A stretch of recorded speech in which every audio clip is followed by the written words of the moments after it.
Dobroveče, patriotska Crna Goro. Dobroveče, dragi Barani.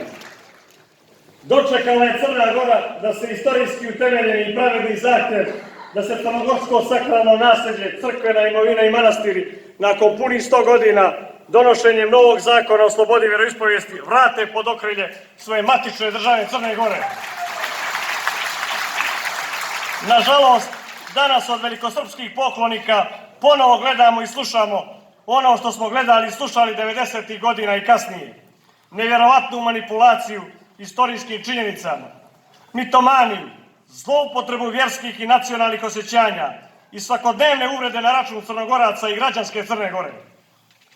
Ubijeđen sam da će se Barani, kao i uvijek do sada, svojom slogom i tolerantnošću izboriti sa naletima velikosrpske histerije.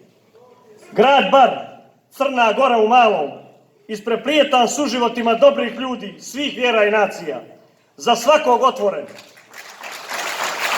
Pitamo se zašto takav Bar nekome smeta? Zašto neko ima stalnu potrebu da remeti taj vjekovni sklad i poštovanje?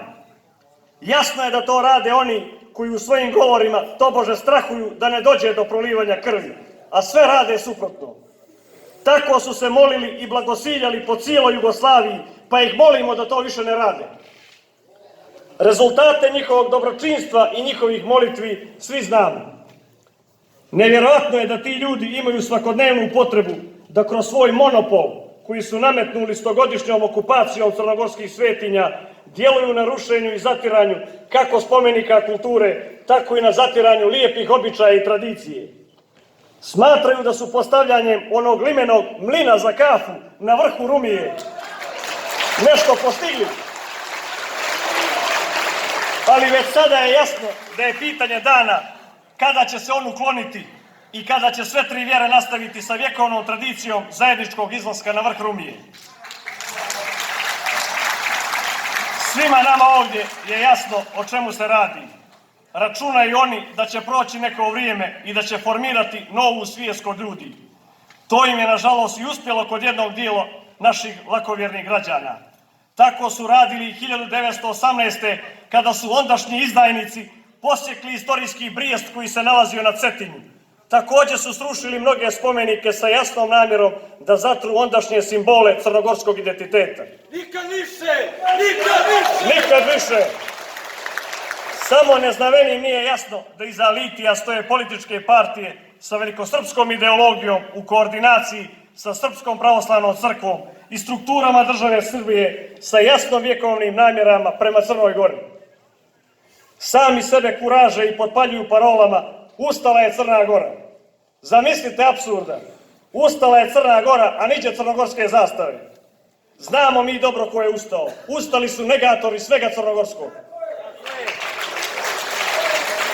Danas politički mešetari i manipulatori u mantijama pokušavaju zavarati sve građane Crne Gore, servirajući im priču o tobožnjoj ugroženosti svetinja. Ponavljat ćemo im na svakom našem skupu ono što smo sinoć saopštili i u Kolašinu.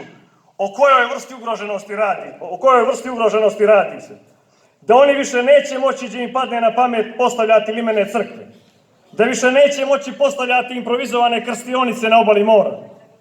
Da više neće moći skrnaviti i prepravljati crnogorske spomenike kulture. Da će se morati registrovati u Crnoj Gori. Da će morati plaćati porez u Crnoj Gori. Da više neće moći koristiti hramove i crkve da bi se bavili politikom i da bi kleli neistomišljenike, već da se bave hrišćanstvom. Da više neće moći organizovati proslave ukidanja sopstvene države i da će morati dokazati na osnovu koje su dokumentacije posljednjih decenija u katastrima vršili promjene vlasništva. Poručujemo im, pa gospodo, ako ovo doživljavate kao ugroženost, moram vam reći da ćete biti veoma ugroženi.